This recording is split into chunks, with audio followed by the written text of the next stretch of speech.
On March 11th, 2020, the World Health Organization officially declared COVID-19 a global pandemic. A few days later, on March 15th, the shutdown of all non-essential institutions began. And among the first of those major institutions to be shut down from normal operations were many Christian churches.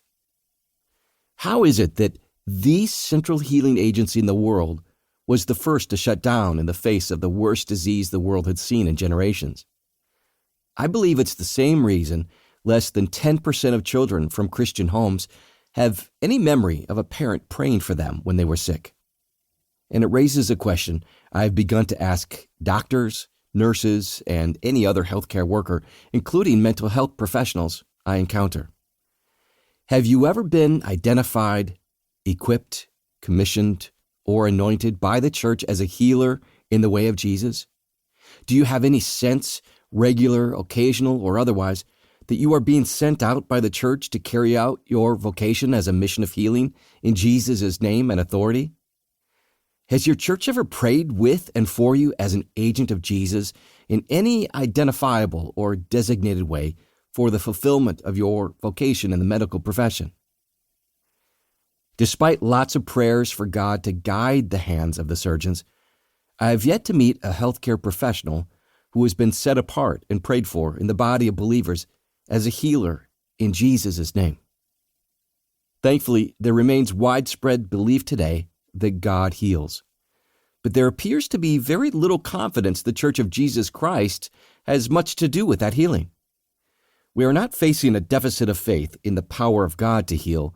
We are confronting the absence of a practical theology of healing in the local church. Here's the invitation. It's not to start a healing prayer group at your church, as good as that would be. My invitation is to plant this book like a seed into the soul of your own heart, into your hopes for your church and city. This book aims to raise up new generations of Christians to follow Jesus the healer and so become healers in his name.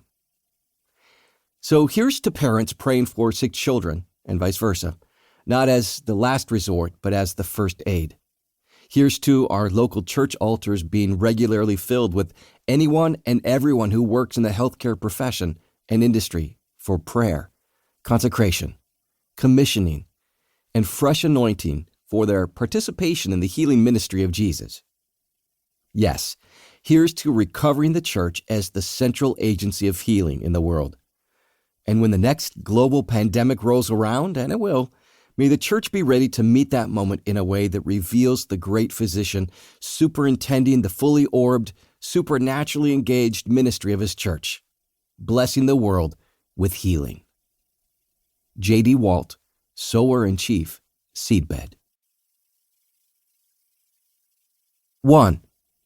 Participating in the healing ministry of Jesus.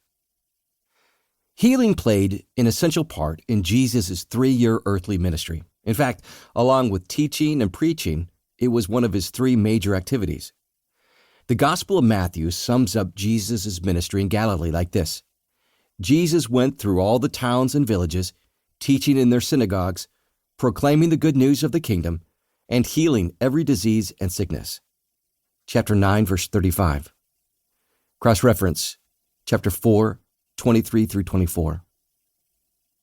Not only did Jesus heal, but he insisted that his disciples and followers heal as well.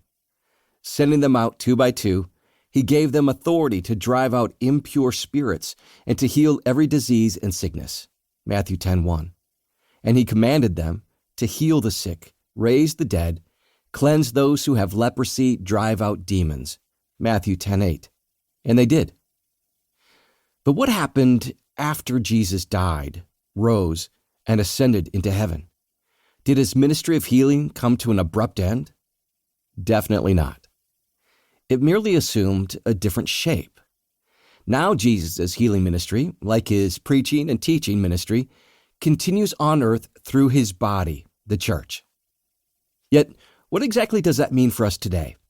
What is Christian healing ministry supposed to look like? How do we go about it? What forms and expressions should it take? Furthermore, how do we evaluate it? And how do we determine whether the healing ministry we are involved in